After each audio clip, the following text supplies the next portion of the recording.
Monroe, Connecticut. This idyllic New England town is home to a bizarre collection of artifacts that are not for the faint of heart. This is the Warrens Occult Museum. I would describe this museum as probably the most haunted location, I'd say, on Earth, because the objects that are here are unholy, they're unblessed. Since 1952, this unconventional museum has housed a sinister array of skulls, satanic idols, and other cursed objects. But according to curator Tony Spera, the most diabolical item here is a simple child's doll named Annabelle. The doll, at first glance, looks like any other rag doll. It's got the stringy hair, it's got the button eyes, and it's got striped feet. It's just a beautiful little doll to some little girl. But this doll is not the kind of doll you want to give to your daughter. The curators at the Warrens Occult Museum believe that Annabelle has the power to kill. We believe it's responsible for the death of a young man that came here to the museum. So what is the real story behind this devilish doll named Annabelle? Connecticut, 1970. A nursing student named Donna is celebrating her 28th birthday with her roommate, Angie. To mark the occasion, Donna's mother has sent her a rag doll. But what none of them know is that this is no ordinary doll. Donna keeps the toy on her bed as a reminder of her mother's love. Then, one day, when the girls come home from class, they notice something strange. The doll has moved. And they'd come home and the doll's legs would be crossed, or the arms would be crossed. And they start to get a little suspicious, like, what's going on with this doll? And it seems that the doll's powers don't stop there. They'd find notes written on parchment paper in pencil, saying things like, help me, help us. Little notes that didn't make any sense. At first, the girls seek a rational explanation for the mysterious notes. The girls thought maybe someone's getting into the apartment. What they did is they'd mark things to see if when you walk in the door, you're going to move the rug a little bit. The nurses said, we'll know someone was in here.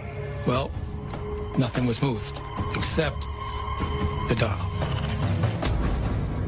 That freaked them out. Fearing that there may be a malignant force at work in their apartment, the girls call in a medium and hold a seance. The psychic said, you have a spirit of a little girl named Annabelle. She was killed in this apartment. Then the medium reveals that the spirit of the dead girl has possessed the doll. She's in that doll. She's the one that's trying to communicate. Now they're concerned for Annabelle. And now they really started to treat Annabelle as a human. But not everyone is convinced. Donna's friend Lou refuses to believe the doll is possessed, a mistake he would come to regret. One afternoon, while Lou is taking a nap, he has a terrifying nightmare. Annabelle is crawling up his leg, coming at him. He said, and then she gets to the top near my neck and she starts to squeeze my neck like she's trying to strangle me. Lou wakes up, gasping for breath. And when he looked down and opened the shirt up, you could actually see claw marks.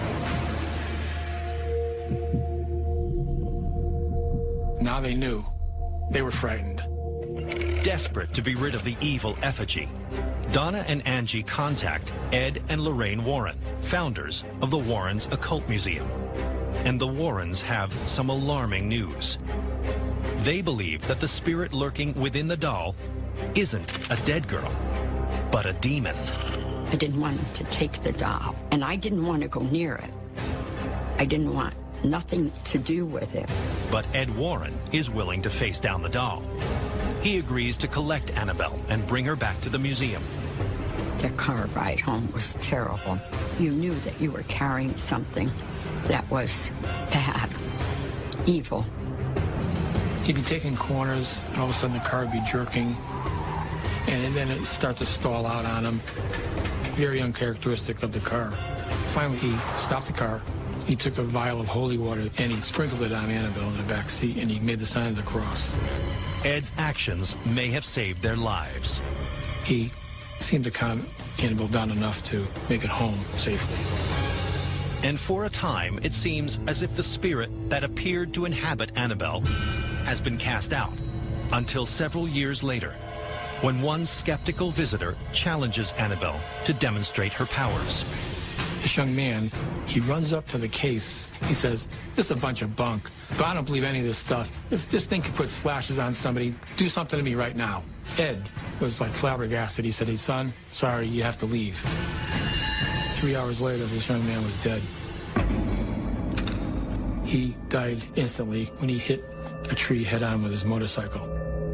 Did Annabelle put a curse on the man and cause his death?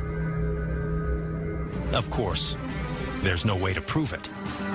The lesson you learn from this story is you do not challenge evil.